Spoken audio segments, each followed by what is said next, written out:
themselves for an hour. We're going upstairs. What?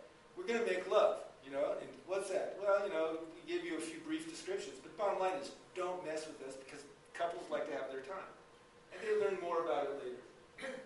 Both of them, interesting, grew up very conservative sexually. So why do we need sex therapy? We need sex therapy because the conversation about sex is very, very, very hard to have. Have anybody ever read one of the Tantra books or the sex health books or the relationship books? Anybody? Okay, come on. Has anybody not read one? Okay, there you go.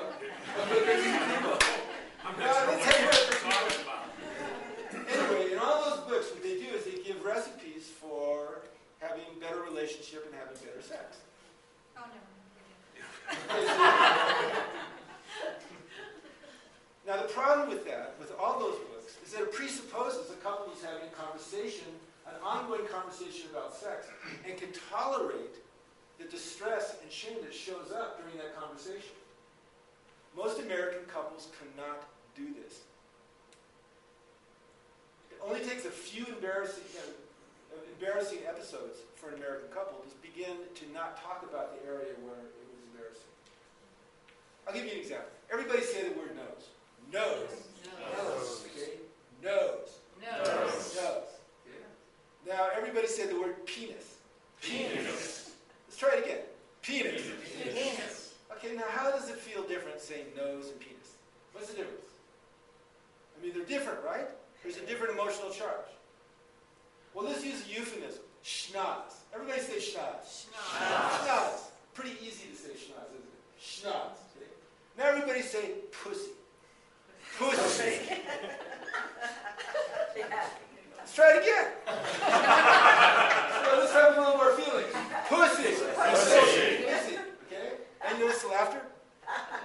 When I wrote the Gift of Shame, I got very interested in humor. You know, what causes it? So there's several theories about humor, which I won't go into, but one of the theories of humor, which I think is true, is when there's a dramatic shift in emotional energy, human beings laugh.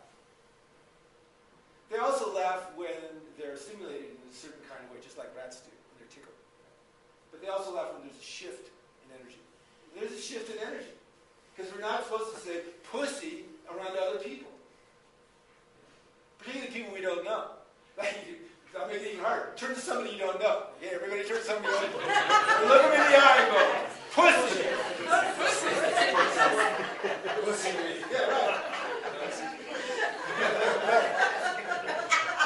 Hey, let's go to my favorite word during the Bush administration. Turn to the person next to you and go, dick! Dick! Dick! Okay, you see? Okay, this is chart. Now, here's the thing with shame emotions. What shame causes us to do is to look away. The shame response in all mammals. I mean, shame is a mammalian response, not just for humans. If you take a little, baby rat or a baby wolf, and you have the caregiver give it a nonverbal signal of disapproval, and with human infants, it's a nonverbal sense because human infants don't understand any words. 11 months old, sometimes they understand no, but mostly they understand the face changing in the word. If you do that, their nervous system shifts from the children, infants of this age, 10 months, 11 months. It's called primary narcissism, which is an unfortunate term because narcissism is kind of, it's a bad word in modern society. But when it was given to infants, it wasn't given to infants to put them down. It was given to infants because primary narcissism was, I'm 11 months old, the world is my oyster, and everything's great. And your autonomic nervous system, your peripheral nervous system, they call it peripheral nervous system, has the sympathetic branch, which jacks us up, and it has the parasympathetic branch, which slows us down. Everybody follow me so far? Sympathetic jacks us up, parasympathetic slows us down.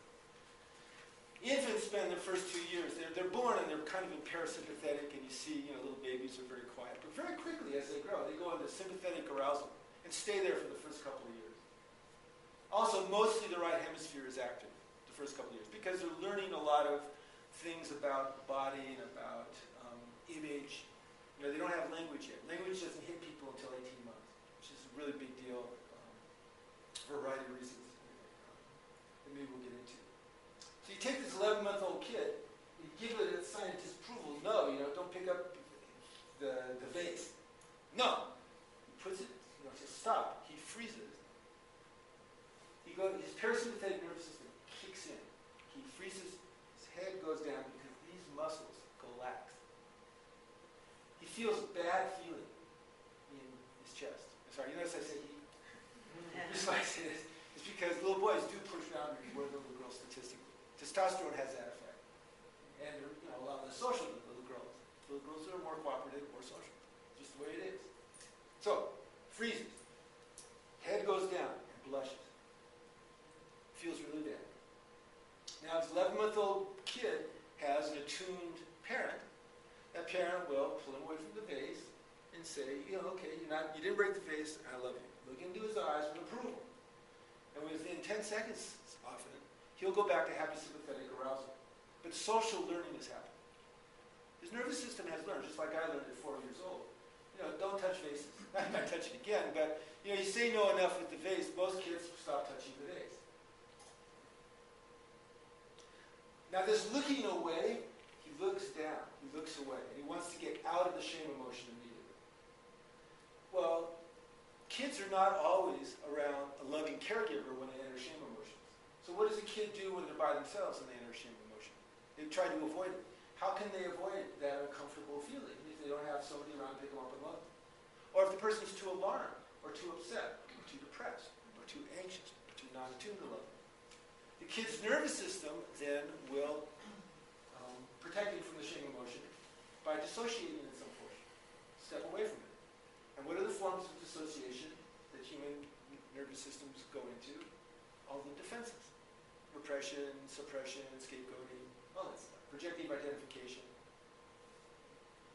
Most of our defenses were developed in response to our nervous systems avoiding shame emotions, much more than avoiding anxiety. If we're anxious about the disapproval of the shame emotions. Now the reason why this hasn't been noticed, when I noticed this, I went, well, why hasn't anybody else noticed it? People have been writing about defenses for 100 years now. And they've all said they're in response to anxiety. Obviously they're not in response to anxiety, they're in response to shame emotions. Because people look away from shame emotions. They don't want to think about it. Shame is considered, a toxic emotion. In fact, there's a book, I won't cut it great, because I had trouble reading it.